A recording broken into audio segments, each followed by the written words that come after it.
That was one hell of a trailer, am I right? That was freaking awesome. Sorry I couldn't get this video out sooner. I still work a full-time job to support my baby. I'm a brand new parent. I got other responsibilities besides TikTok videos and YouTube videos. But believe me, I've been wanting to talk about this so bad the last few days, but I've been working on a script, so let's get into it. Also, obviously my baby is here to join us for the video. Sorry if you hear her making background noise, just gotta deal with it. We got a lot of new information, but there are still questions I need answers. My information I'm talking about in this video comes from the trailer deep dive, the trailer itself, Twitter, Konami interview, and the Konami website. I don't even know where to begin, man. I guess I want to start with the trailer looked freaking amazing. If you're a hater here to spread negative comments, sorry, this is not a safe space for you, okay? I'm here to celebrate this game. If you're a dick in the comments, I will most likely delete your comment, okay? Unless it's legit criticism. Let me repeat, this is not a safe space for toxic haters. Yeah, she agrees to spread negativity. No. I'm in no way a Konami fanboy. I'm still salty and frustrated how Konami handled one of their most successful video game franchises, Metal Gear. Who knows, if it wasn't for Konami being a bunch of buttheads, maybe we can have Metal Gear Solid 6, Metal Gear Solid 7 by now, Metal Gear Solid Cobra Unit. Maybe we can have a legit actual ending of Metal Gear Solid 5 without leaving off on a cliffhanger. Who knows what the future could have been if Konami and Hideo Kojima just could have gotten along. But for almost 10 years now, it's looked like Metal Gear has been dead in the water. A relic of the past, a forgotten memory. It's been an amazing ride, but unfortunately it's time to move on from Metal Gear. David Hayter is no longer with Konami. Hideo Kojima is no longer with Konami. Konami released Metal Gear Survive, and that frickin' sucked. All the Metal Gear games are taken off the digital online stores. It was looking really bad for Metal Gear fans for a long time there. But here we are, baby. Metal Gear is fucking back. We are back! Snake is in Fortnite, Metal Gear Solid Master Collection, David Hayter is back with Konami, Snake Eater is getting a remake, we are fucking back, man, right? Yeah! Yeah! Yeah! Ah. Ah. For a while, the only representation that we had of Metal Gear is Solid Snake and Smash Bros. That's the only thing we've had for years. I'm just grateful the series is finally back, so yes, I am overly happy, I'm overly enthusiastic, I'm overly optimistic, okay? I am choosing to be positive here. I said in one of my original Delta videos, I want this game to surprise me with any new mechanics or features. I want to feel alive again, man. And looking at my trailer reaction video, yeah, I bet you can say I definitely feel alive again. Oh shit, yeah! Oh! He fucked that dude up! Alright, we're gonna go over a few categories here. First one I have is gameplay and controls. I guess we can start with my number one most requested mechanic. Over-the-shoulder, third-person aiming. Hell yes. Third-person over-the-shoulder aiming is a huge step in the right direction from bringing this game from the PS2 era to modern gaming. I mean, don't get me wrong, I love the original controls because I have 15 years of practice with them. But the original controls are pretty wacky and they take a lot of trial and error and practice to get used to. Recently, while making my trailer recreation video, I learned a brand new CQC move I never knew how to use. So I'm not even a master of the controls after 15 years of practice. I'm still learning here. I've never been a master, but one could say to me, you're pretty good. You're pretty good. During the trailer, we can see the Snake has a sniper on his back. This is not a mechanic in the original game. When you have a weapon equipped, and then you unequipped it, it just disappears. But now it goes on Snake's back. That is so cool. This does bring up another point. In the original game, you were automatically forced to go into first-person view when you equipped a sniper or RPG. But when we get confirmation here, when you have a sniper or RPG, you can still stay in third-person view, and that is so sweet. I love that. But I believe this still leaves one question unanswered. Can we walk while using the sniper or RPG? Because in the original game, if you equip the sniper or RPG, you are stuck in place, kind of like original Resident Evil 4. It looks like overall they're adopting the Metal Gear Solid 4 and 5 movement and aiming system, and I love that. Speaking of new movement system, we can see Snake is crawling on his back backwards while having a weapon equipped. That is awesome. Probably the weakest point of the original game's movement system is the crawling. It is very restrictive. But now it looks like we have a lot more freedom while crawling. That's awesome. Now Now, one question I do have is, how does Snake have the sniper this early on in the game? This is legit the very beginning of the game, and the sniper is not available until a couple hours later. Maybe this is just trailer magic. The devs are just putting the gun to make Snake look cool at this part of the game. I don't know. This issue is also with the non-lethal sniper later on in the trailer. Well, this part of the game is spoilers, usually where you fight the end boss fight.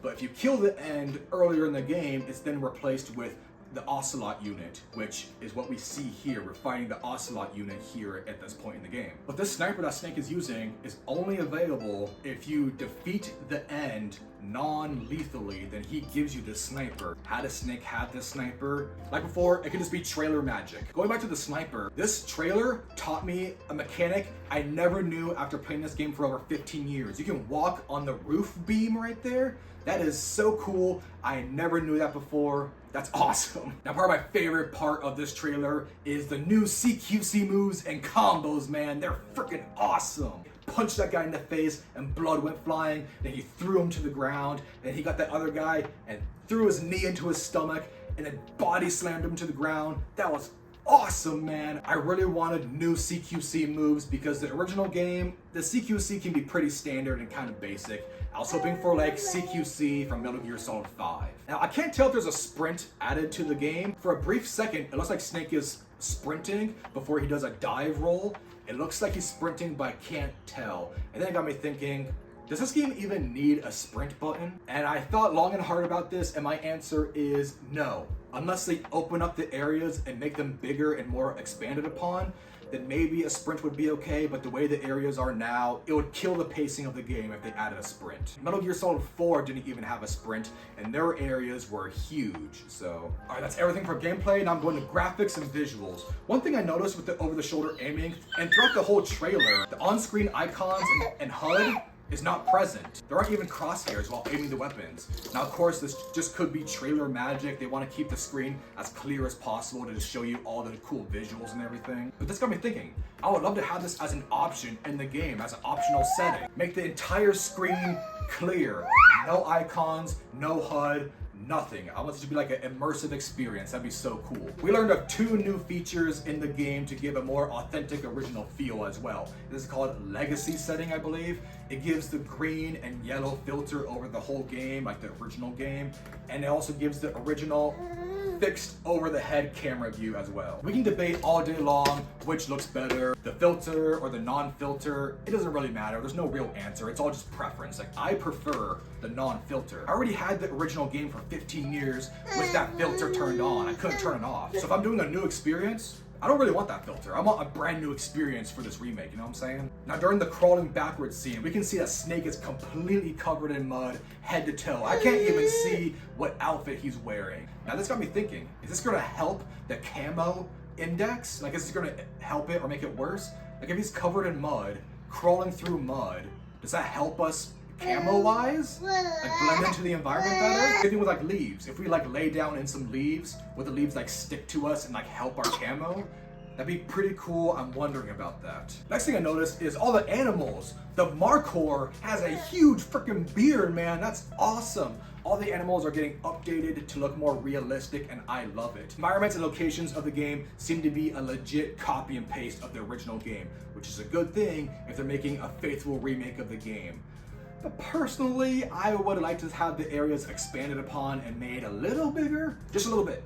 No open world or anything like that. But hey, if they're keeping the areas intact, I can't complain too much. I love these areas. I grew up exploring these areas. I can't complain. Now, one detail that we saw in the original beta trailer footage, Snake has cuts on his face and on his uniform. But now we have confirmation, Snake himself and the uniform takes wear and tear damage. Any injuries to Snake will be represented by scars for your entire playthrough to represent your unique adventure and experiences. Now, do pre-existing injuries affect you later on in your gameplay? If Snake breaks his leg, later down the line, will his leg like limp randomly, or will he like trip because he broke his leg earlier in the mission?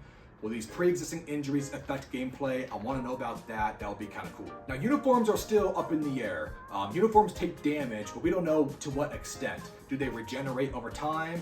Are they permanently damaged? Does damaged uniforms negatively affect the camo index? I don't know. Is there a repair system where Snake has to like sew and repair his damaged camo? I don't know, probably not. I don't think a crafting system would work in Metal Gear. You would think theoretically it would work because you're surviving off the land in a freaking jungle, but I don't think it fits the Metal Gear identity. Like, I don't know, it got me thinking, like, what if you can craft face paint instead of having like an indefinite supply that you can use at any point, mud and leaves or something to make some face paint, right? I don't know, it's just a thought. One last thing that I wanted to request is accurate lip animations. It's part of the original game's charm, but the lip animations do not match the English voice acting.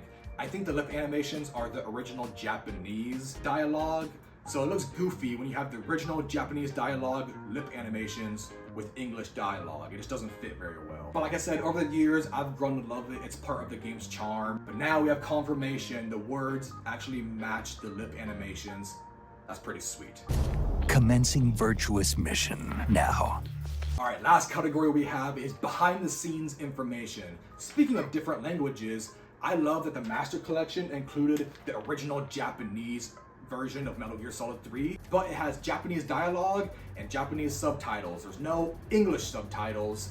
And lucky for me, I have all the dialogue memorized anyways, so I still know what they're saying. But still, I want this in this game. Japanese dialogue, but give us English subtitles.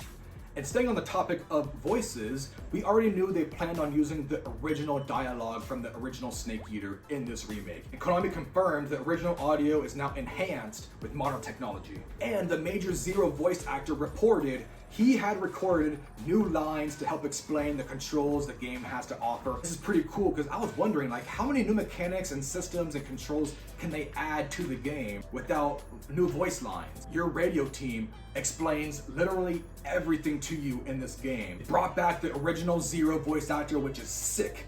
And someone on Twitter asked him, hey, is Lori Allen, the boss voice actor, coming back? And all he did was give a thumbs up emoji. Oh man, if she comes back to do new voice lines, that is awesome, man. Now, I was originally upset that we didn't get to see Ocelot in this trailer, but in a quick moment, we can actually see him on the ground in the background while Snake is beating up the Ocelot unit. I didn't notice that, but hey, he's there. I'm so disappointed we haven't seen Volgin or Eva yet. This is only trailer number 1. Trailer number 2 or 3, we may see Eva and Volgin. We can also see Sokolov in the background. We can see his bald head. And of course, we also get our first look at the boss. And I think she looks freaking badass, man. I love how she looks. Looking at pre-order information, it is a little disappointing to see exclusive digital items are only available for pre-orders. Not a big fan of that. I don't like that some gamers have access to like some camo while other gamers don't. We don't know what these pre-order items are yet, but still, the fact that they're giving pre-order items to some gamers and not others, I don't really like that. Now, Konami has confirmed that they decided to make the Snake Eater remake first, because this is technically the very first game in the chronological story order. Now, they did leave out the 3 in the title. This has a couple different thoughts. Some people think the triangle represents 3, but no, it doesn't. Delta means new, but the same. So this is gonna be a new experience, but still the same game. So if the 3 is left out, what if this is the very beginning of them remaking all the mainline title games and Metal Gear Solid Delta is just the first one? Following the chronological order, this means Peace Walker is next, but if they're only doing mainline title games, I don't think they'll do Peace Walker, so that means Metal Gear Solid 1 is next. So if you little goblins want a Metal Gear Solid 1 remake, buy and support this game. Show Konami we want more. Speaking of Konami, it does make me happy the producer of Delta and the Master Collection said they are aware this new generation of gamers are not familiar with Metal Gear Solid, and Konami wants to fix that. They want more gamers to play Metal Gear Solid, and that's pretty cool. The producer also said, we have been entrusted with the future of Metal Gear, and we consider that a responsibility to make sure gamers continue to enjoy the series. The producer admitted there were issues with the Master Collection at launch, and he apologized. They are continuing to update the collection, and he wants gamers to play Metal Gear Solid 10, 20 years from now. Love that. I love that. People who are complaining about Hideo Kojima not being involved in this project, I got some news for you, okay? The producer said, the core game and the creative vision of the original staff, none of those parts have been changed, okay? Goes on to say, even while updating the game, it is very important for us to be faithful to those aspects of the game. God, I hope this shuts everyone up, okay? All the doubters, all the Hideo Kojima fanboys, all the Konami haters. This guy is saying to your face, hey, we are not changing the creative direction of Hideo Kojima and his original game. He didn't mention Hideo Kojima by name, but we all know who he's talking about here, okay? At the end of the day, this is still a Hideo Kojima game. The blueprints are still Kojima. That's all I'm gonna say. All right, guys, we're almost done here. The producer goes on to say, we want the players to be able to judge for themselves whether this team is right for the job for keeping Metal Gear going. Keep us honest. I love this message, and there's so much to unpack here. Is he saying specifically this dev team in Konami? Like, if fans don't like the direction of Metal Gear, they'll give it to a different dev team at Konami? Are they admitting Konami will let go of the Metal Gear IP and give it to someone else if fans aren't happy with the direction? Or are they saying if fans don't like the direction of Metal Gear, they'll put Metal Gear back on the shelf and they won't taint the legacy of Metal Gear? I don't know. That just opens up a whole other can of worms. What exactly does he mean by this? Regardless, he is welcoming feedback, and I love that. That also means he heard the complaints and all of the feedback that fans gave them on the internet and overall. Konami heard you guys. If we want Metal Gear to keep going and in a good direction, they need to hear us, okay? So keep that going. I'm glad that fans let them know, hey, the Master Collection kind of sucked at launch. Don't do that again. Now, I understand all this can be just a bunch of baloney and he's just reading off a script that the Konami PR team typed up for him. And the real answer to all the questions is, we want money. I don't know, man. I like a lot of his answers. It's keeping me optimistic for the future of Metal Gear. It makes me happy, okay? Like I said, I'm choosing to be optimistic. But at the end of the day, this guy is a businessman, so I don't know. Last thing I want to go over is the producer confirmed the original games were taken off digital online stores due to licensing issues with real-life in-game footage used in those games. Now, I don't know if this has been confirmed already in the past. I've just seen rumors or allegations or people just speculating, but it's awesome to actually hear confirmed sources from the source. Like, yeah, this is why they were taken down. Because for a while there, Metal Gear was not available online at all. The only way I can play Metal Gear on current gen consoles is buy the 360 Xbox HD collection, use my backwards compatibility on my Xbox Series X and play it that way. That was the only way I was able to play my favorite video game of all time, Snake Eater, on current gen consoles, and that was kind of ridiculous. The actual last thing I want to talk about is there's still no release date, man. What the heck? Give me something, Konami. Give me a time period, like late 2024, spring 2025. Give me something, man, please. Last thing I want to talk about is give us a photo mode. Looking at the trailer, this game looks freaking amazing, man.